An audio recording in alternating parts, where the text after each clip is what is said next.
Assalamualaikum warahmatullahi wabarakatuh. Kak Ayah ni. Waalaikumsalam. Saya dah alami gatal dah bertahun-tahun dan awalnya saya bermimpi ada orang bagi anak dalam tembuni. Dalam tembuni lah. Orang yang bagi tu dah meninggal dah. Maksudnya arwah lah ni. Saya dah cuba pergi ke Syifa, tiba-tiba dia ada panjang lagi. Dia lepas dia pergi buat rawatan Syifa tu dia muntah darah. Allahumma salli ala sayyidina Muhammad. Kalau dah macam ni, ni cerita dia. Ini merujuk kepada saka keturunan Saka keturunan yang tidak bertuan ataupun saka keturunan yang sudah tidak dijaga oleh keturunan Kak Yah ni. Biasa dia merujuk macam itulah. Dan Kak Yah ni juga sebenarnya telah disihir. Telah disantau oleh jin yang menjaga keturunan Kak Yah ni. Dia lebih kurang macam tu. Sebab apa? Isyarat mimpi arwah. Arwah ni merujuk kepada saka keturunan. Tapi ada kadang-kadang kita bermimpi arwah ni, dia ajak bermimpi makan dengan arwah. Itu maksudnya saka itu perlu dijamu dan perlu dibagi makan. Dia sedang lapar. Tapi apabila dah berlaku macam ni, arwah beri bayi yang dah meninggal dan kemudian Kak Yah ni pun sakit dan dia pun gatal-gatal, dia sebenarnya dia telah disihir dan disantau oleh jin. Jin yang penjaga ni. Jin penjaga ni maksudnya jin ni telah membalas dendam. Sebab apabila seorang hamba Allah itu telah membuat perjanjian dengan jin, maka janjinya perlu dipenuhi. Apabila janji tidak dipenuhi, sebagai contoh, menjelang tiap-tiap tahun, contoh perlu dikorbankan kambing hitam sebagai contoh, atau perlu sembelih ayam hitam tiap-tiap 6 bulan sekali ke setahun sekali ke, perlu dibuat satu upacara. Jadi Allahumma salli ala sayyidina Muhammad. Sebenarnya jin-jin yang macam ni dia dah banyak kali dah bagi isyarat supaya keturunan orang yang telah melakukan perjanjian dengan jin tersebut menjaga dia, memberi makan pada dia. Apabila orang ataupun keturunan ni tadi berjaya menolak ataupun telah membuat ikatan, maka jin ini kalau dia tak dijaga dan dia diabaikan, terasa diabaikan, dia akan mula menyakitkan keturunan orang yang telah melakukan perjanjian.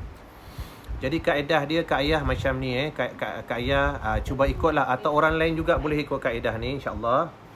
Yang pertama, kita hadiahkan Al-Fatihah kepada baginda Rasulullah sallallahu alaihi wasallam, pegang kat dada, dan kita niat hadiahkan Al-Fatihah itu kepada diri kita sendiri, dan kita niat kita sebut nama kita dan kita hadiahkan, kita bacakan Al-Fatihah.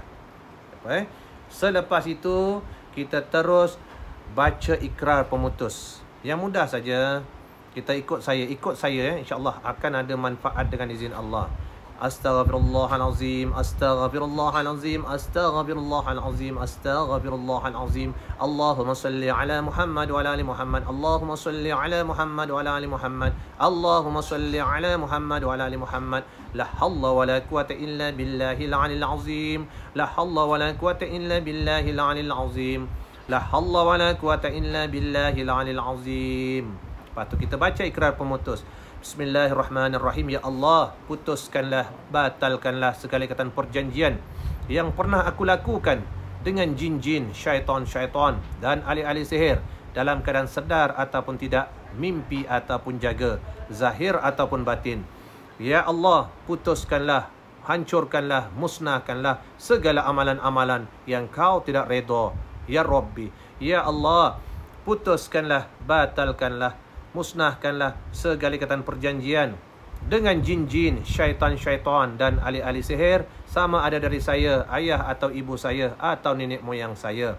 Ya Allah, aku ceraikan jin asyik yang berdamping denganku, ya Allah. Ya Allah, seandainya ada keturunanku yang masih menjaga saka pusaka serta masih ada ikatan dengan saka pusaka, maka aku kecualikan diriku serta keturunanku dari segala ikatan saka baka tersebut.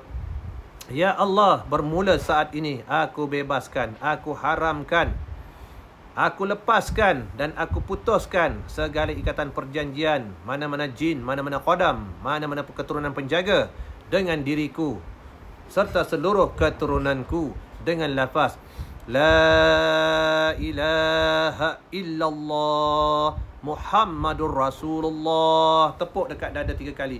Allahu Akbar, Allahu Akbar, Allahu Akbar. Maka terputuslah segala ikatan dengan izinmu ya Allah. Okey, cukup setakat itu.